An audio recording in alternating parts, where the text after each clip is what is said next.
Crowds keep coming to Boston's Mass and Cass corridor 8 months after the city cleared more than 100 tents from the area. Weekly head counts are now totaling an average of more than 150 people gathering on the streets there.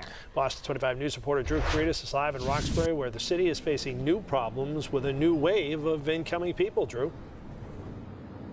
Mark, Vanessa, I've been covering this situation closely for 5 years now. It may appear that not much has changed here in Boston's open-air drug market, but what you're not seeing is the journey of those who got housing during the city's cleanup and are now fighting to avoid ending up back here among a crowd of new faces.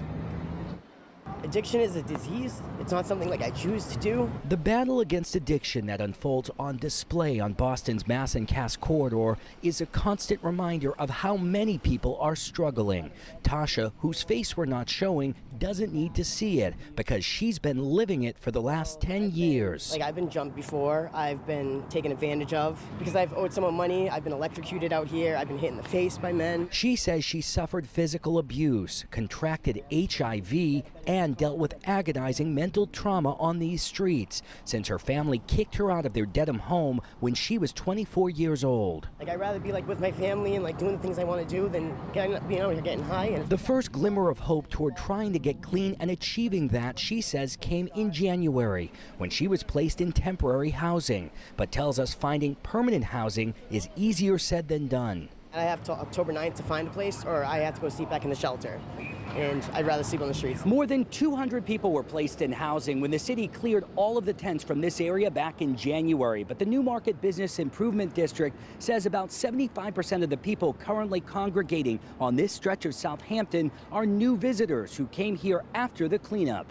You know, it's like a fiesta sometimes out here. People are eating, cooking, and laughing, and then next thing you know, a minute later, there's somebody on the floor dying. Juan Masonette is also desperate to stay off these streets ahead of the fall and winter amid an influx of new people after he was placed in a single-room occupancy at the start of the year. I cried for 3 hours when I got my keys to my place. Traumatizing, man. I've seen people get stabbed, die right there. I just don't want to do it no more.